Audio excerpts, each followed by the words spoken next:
Salut à tous, aujourd'hui on se retrouve pour parler de 10 idées reçues en nutrition. On commence avec l'idée reçue numéro 1 qui est que les produits 0% font maigrir. Alors pourquoi c'est faux? D'une part parce que les principes de base en nutrition c'est de dire que plus un produit est transformé, moins il va être intéressant pour nous. On essaie au maximum de consommer des produits bruts. Donc un produit 0% c'est un produit laitier auquel on a retiré le gras. Donc en l'occurrence, il subit une étape de transformation en plus que les autres. Déjà, c'est la première chose qui va pas nous intéresser. La deuxième chose, c'est que les produits laitiers contiennent en soi des graisses qui nous intéressent. Ce sont des acides gras saturés dont on a besoin. En général, effectivement, ce sont pas les graisses dont on manque parce que ces graisses sont présentes dans de nombreux aliments. Et donc, c'est pas qu'elles sont mauvaises à la santé, c'est simplement qu'on en consomme déjà suffisamment. Donc, on n'a pas besoin d'en rajouter. Mais aller les retirer d'un produit dans lequel elles sont naturellement présentes, pour moi, c'est vraiment contre-productif, surtout qu'on va pas se mentir, un yaourt 0%, c'est quand même vachement plus amer, voire acide, qu'un yaourt au lait demi-écrémé. Ça aura pas la même texture, et donc le but, c'est quand même de se faire plaisir dans son alimentation. Donc si on doit retirer du gras de quelque part, ça sera pas des produits laitiers. En plus, c'est pas parce que vous allez consommer des produits 0% que vous allez maigrir, ça n'a rien à voir avec ça. Donc autant se faire plaisir avec un vrai bon yaourt et comprendre comment équilibrer son alimentation à côté. L'idée reçue numéro 2, c'est que le jaune d'œuf serait mauvais pour le cholestérol.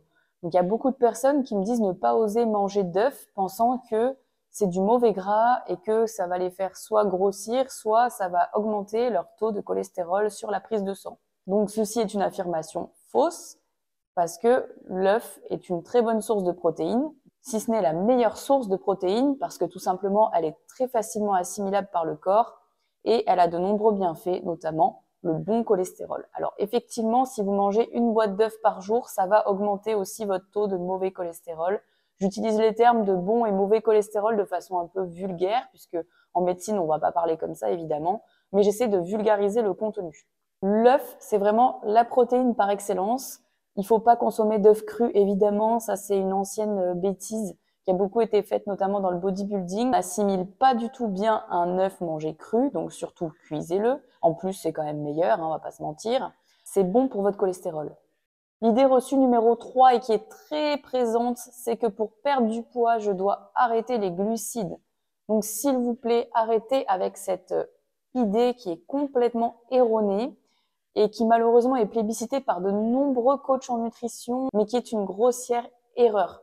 Les glucides, on en parlera dans une vidéo dédiée, mais c'est vraiment la source d'énergie principale de votre cerveau. Donc déjà, si vous voulez être concentré, efficace, si vous voulez travailler, si vous voulez être en forme, vous en avez besoin. Ensuite, c'est aussi la source numéro 1 de votre corps tout entier. Vos muscles vont fonctionner essentiellement grâce aux glucides en priorité. Donc, si vous n'avez pas assez de glucides, il va aller taper ailleurs. Et par définition, ce ne sera pas une bonne idée, sauf dans des cas très particuliers.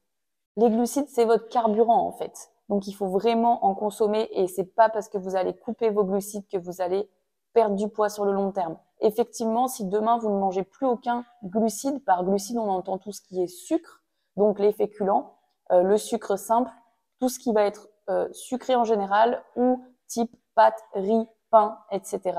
Évidemment que si vous vous mettez à plus en consommer du jour au lendemain, forcément vous allez maigrir puisque vous allez couper une bonne partie de vos calories de la journée.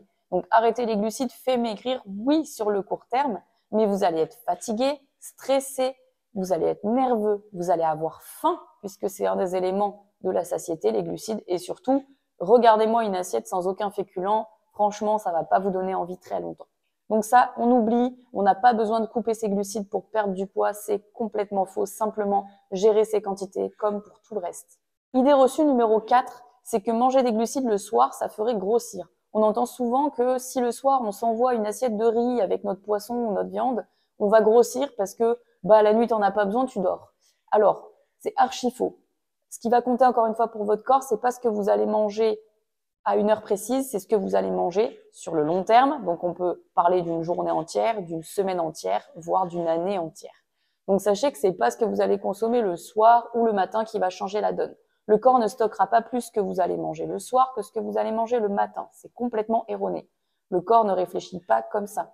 La nuit, il consomme moins d'énergie que la journée, c'est vrai, mais c'est le moment où votre corps se régénère, c'est le moment où il est censé apaiser les hormones de stress et où vous devez récupérer. Je ne sais pas si vous avez déjà testé de manger 0 féculent le soir et 0 sucre le soir, mais en général, la nuit, on ne dort pas bien. On se réveille, ça peut même arriver qu'on se réveille en pleine nuit avec une faim insoutenable. Et ça, c'est dû au fait que quand on manque de glucides, on va avoir une hormone qui s'appelle le cortisol, qui est l'hormone du stress, qui va vraiment s'élever dans le sang et qui va provoquer tout un tas de symptômes désagréables. Donc, manger des glucides le soir. L'idée reçue numéro 4, c'est que le jus de fruits serait bon à la santé. Alors, il y a jus de fruits et jus de fruits.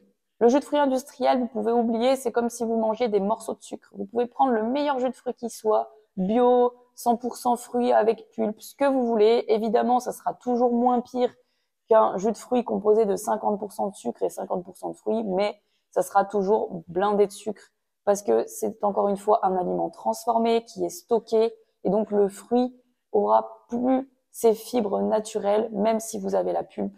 Et surtout, dans votre corps, ça va faire effet bombe de sucre.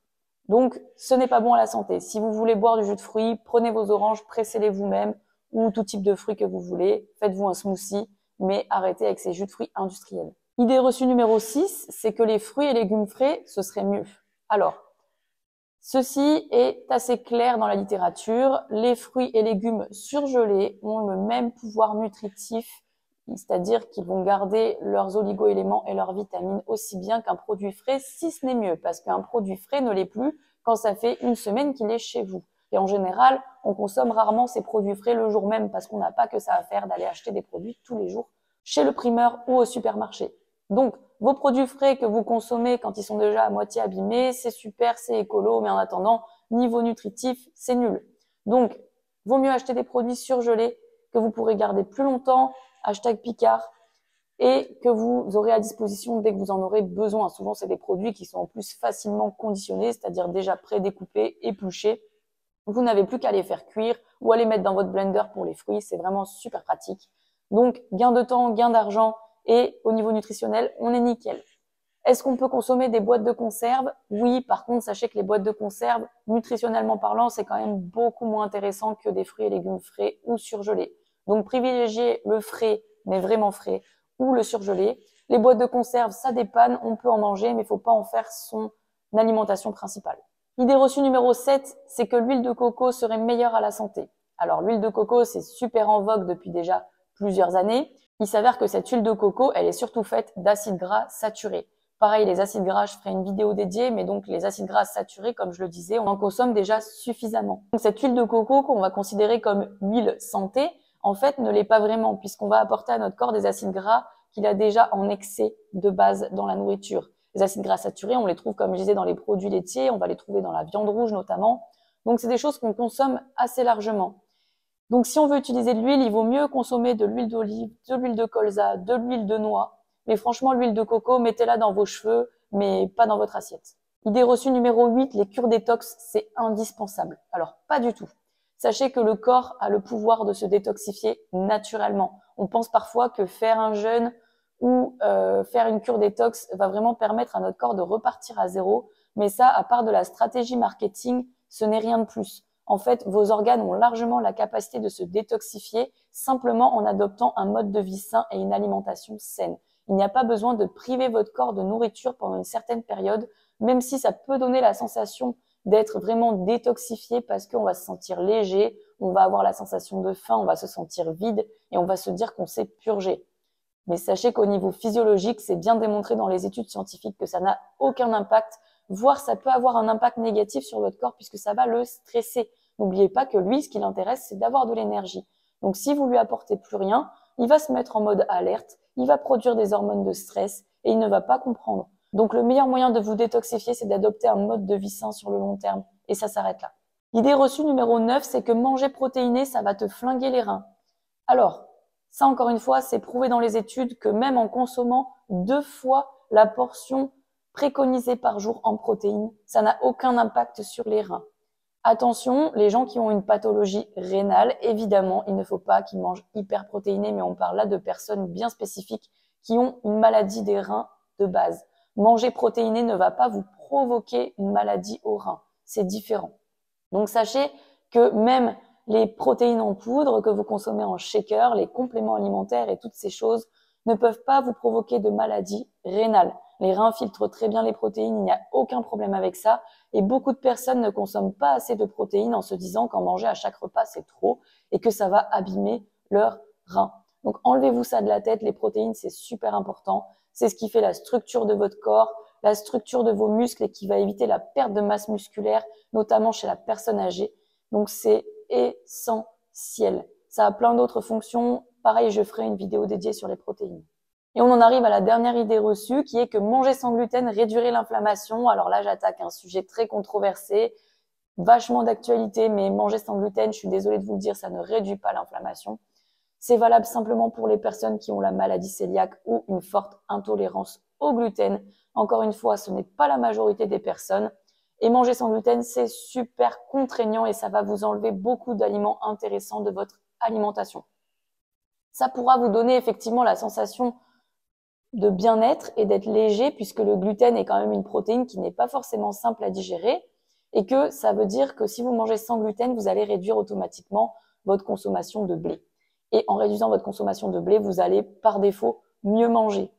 Donc on en revient toujours à la même chose, c'est que l'objectif c'est de mieux manger de façon générale pour vous sentir mieux. C'est pas supprimer une catégorie d'aliments ou la remplacer par une autre en pensant que c'est ça qui provoque votre bien-être. Il n'y a aucun jeûne, régime, suppression d'aliments qui pourra vous faire sentir mieux. Le tout, c'est d'avoir un équilibre de base que vous tenez sur le long terme et c'est comme ça que votre corps va se détoxifier, que vous éviterez d'avoir du cholestérol, que vous serez en forme, que vous aurez de l'énergie, de la masse musculaire, que votre sommeil va s'améliorer et que votre stress va diminuer. N'oubliez pas de laisser un pouce bleu si la vidéo vous a plu, abonnez-vous à la chaîne pour toujours plus vous former en nutrition gratuitement et n'oubliez pas de me contacter si vous souhaitez avoir un accompagnement personnalisé en nutrition, que ce soit perte, prise de poids. Je vous accompagne sur 3 mois pour qu'ensuite vous soyez autonome pour le reste de votre vie.